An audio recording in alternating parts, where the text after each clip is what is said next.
Hello friends, welcome to another new video. তোমাদের আবার একটি নতুন ভিডিওতে স্বাগত জানাই। তো আজকে ওবিসি মামলা থেকে শুরু করে এসএসসি মামলার যে ফাইনাল জাজমেন্ট এবং ওবিসি মামলার শুনানি রয়েছে, আমরা জানি না যে ওবিসি মামলাতে আজকেই রায়দান হবে কিনা, নাকি সেখানে রায়দান আগের দিনের মতো রিজার্ভ রাখা হবে, সেটা নিয়ে উঠছে প্রশ্ন। কিন্তু এসএসসি মামলার ফাইনাল রায়দান আজকে রয়েছে, আর কয়েক ঘন্টা পরেই, আর কিছুক্ষণ পরেই কিন্তু সেই রায়দান কিন্তু চলে আসবে। এবং আমি জানি যে প্রত্যেকে ভীষণভাবে এক্সাইটেড রয়েছেন যে রায়দানটা কোন দিকে যাবে, কোন পক্ষ এখানে জয়লাভ করবে এবং আলটিমেটলি কারা সুযোগ পাবে, কারা সুযোগ পাবে না, নাকি উভয় পক্ষ সুযোগ পাবে এবং কিছু মডিফিকেশন হবে, এটা নিয়ে উঠছে প্রশ্ন। তো যারা নতুন আছেন অবশ্যই চ্যানেলটিকে সাবস্ক্রাইব করে পাশে থাকা বেল আইকনটি ক্লিক করে দেবেন যাতে সব তথ্যগুলো আপনার টাইম ফ্রেম এখান থেকে পেয়ে যান।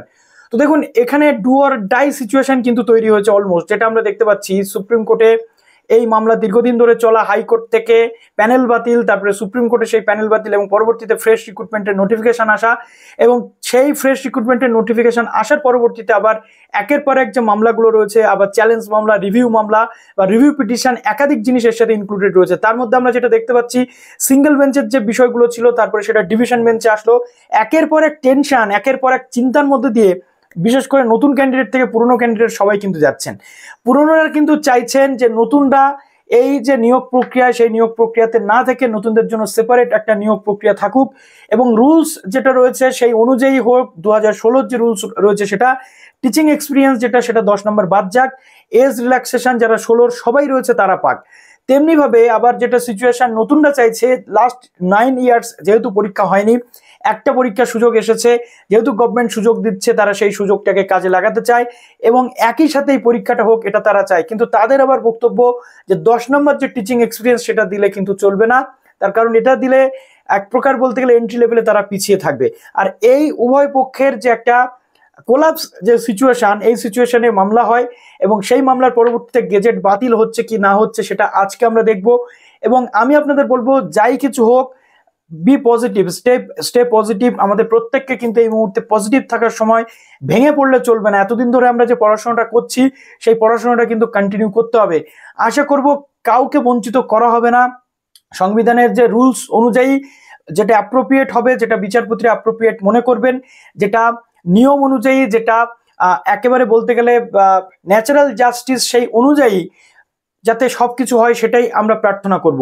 এখন প্রশ্ন হচ্ছে যে নতুন ক্যান্ডিডেটদের এই মুহূর্তে প্রচন্ড চিন্তা রয়েছে। তার কারণ একটাই, পুরনোরা 2016 ক্যান্ডিডেট যারা রয়েছেন তারা তো পরীক্ষাতে বসতেই পারবেন, যেহেতু উচ্চ আদালতের নির্দেশিকা রয়েছে, তারা প্রত্যেকেই পরীক্ষাতে বসতেই পারবেন এবং তাদের যে এজ রিল্যাক্সেশনটা মেবি সেটাও তারা মেবি পেয়ে যাবেন প্রত্যেকে। কিন্তু সমস্যা যেটা হচ্ছে যে নতুন ক্যান্ডিডেটদের নিয়ে নতুন ক্যান্ডিডেটদের মধ্যে এখন কনফিউশন রয়েছে যে আলটিমেটলি এই মামলাতে কি হতে চলেছে, কি রেজাল্ট আসতে চলেছে। আমি বলবো এই মুহূর্তটা হচ্ছে পেশেন্স রাখার মুহূর্ত। শেষ মুহূর্তে এসে একদম আমরা পৌঁছেছি, এতদিনকে শুনানি বা এত কিছুর পর, এবং এর পরবর্তী ক্ষেত্রে আবার সুপ্রিম কোর্টে যাবে কিনা সেটাও একটা চিন্তা, যদি পরবর্তী ক্ষেত্রে হবে। কিন্তু আমি আপনাদের এই ভিডিওটা আজকে নিয়ে আসলাম যাতে আপনারা পজিটিভ থাকেন, পজিটিভ ভাইব দেওয়ার জন্য। প্রত্যেকে পড়াশোনা যেমন করছেন সেটাকে চালিয়ে যান, কারণ আপনারা যদি কনফিডেন্ট থাকেন, আমার বিশ্বাস আপনাদেরকে কেউ কোনো জায়গাতে কিন্তু পরাস্ত করতে পারে না। তাই আমার কাজ আমাকে করে যেতে হবে এবং আমাকে খোঁজ খবরের মধ্যে থাকতে হবে যে কি হচ্ছে, কখন কি হচ্ছে সেইগুলো। আর আজকে আশা করি এমন কোনো নেগেটিভ আপডেট আসবে না যে আপডেটটা থেকে সবার ভেঙে পড়ার কারণ আছে বলে। আদালত, বিচার ব্যবস্থা সবাই যাতে সমান সুযোগ পায়, আশা করি আজকে সেই যে পথ সেটাই আজকে আদালত বাতলে দিতে চলেছেন। তাই আমি বলবো ভেঙে পড়া নয়, এই টাইমে সবাইকে পজিটিভ থাকতে হবে, স্টে মোটিভেটেড, যাতে প্রত্যেকে লড়াইটা সমানভাবে দিতে পারেন, ঠিক আছে।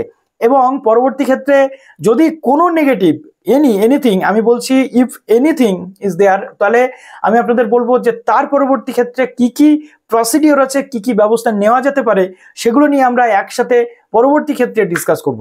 তো চলুন ভিডিওটা এখানে শেষ করলাম। ভালো থাকবেন সবাই, বেস্ট অফ লাক।